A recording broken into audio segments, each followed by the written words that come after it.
मैंने शंभू चकमा का भी एक स्टेटमेंट देखा, एक कोई सुकुमार लड़का ने उल्टा सीधा बात, मैंने इमीडिएटली सस्पेंड किया। मैंने इमीडिएटली कहा है कि उनको न्यूज कॉन्फ्रेंस करके माफी मांगे, क्योंकि ये जो सोच कि अगर आप कॉक बॉरक नहीं बोलोगे तो आप इंडिजिनस नहीं हो, ये गलत। और इसी को खत्म करने के लिए बुबागरा जमीन में नीचे आया।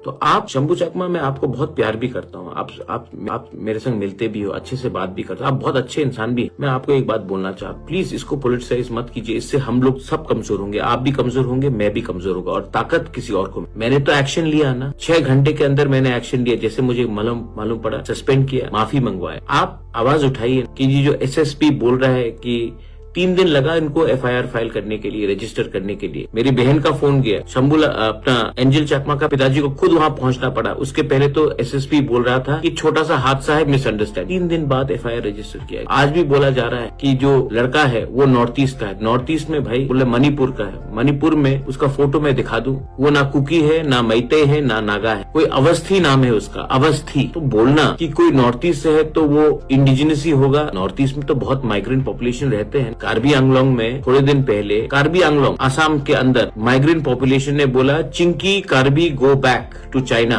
गो बैक टू चाइना कार्बीज, ये बात किया। तो क्या वो रेसिस्ट अटैक नहीं? जब एक पत्रकार ने मेरे टीडब्ल्यूएफ के लीडर्स को न्यूज़पेपर में लिखा चाइनीज आंटी, वो पत्रकार भी तो त्रिपुरा का था। त्रिपुरा में भी तो बहुत नॉन मंगोलॉइड एशियन लोग रहते हैं। तो ये इसमें राजनीति मत करो शंभू, इसमें नुकसान हम सबका है, आपका भी है, मेरा भी है, हमारे कम्युनिटी का भी है।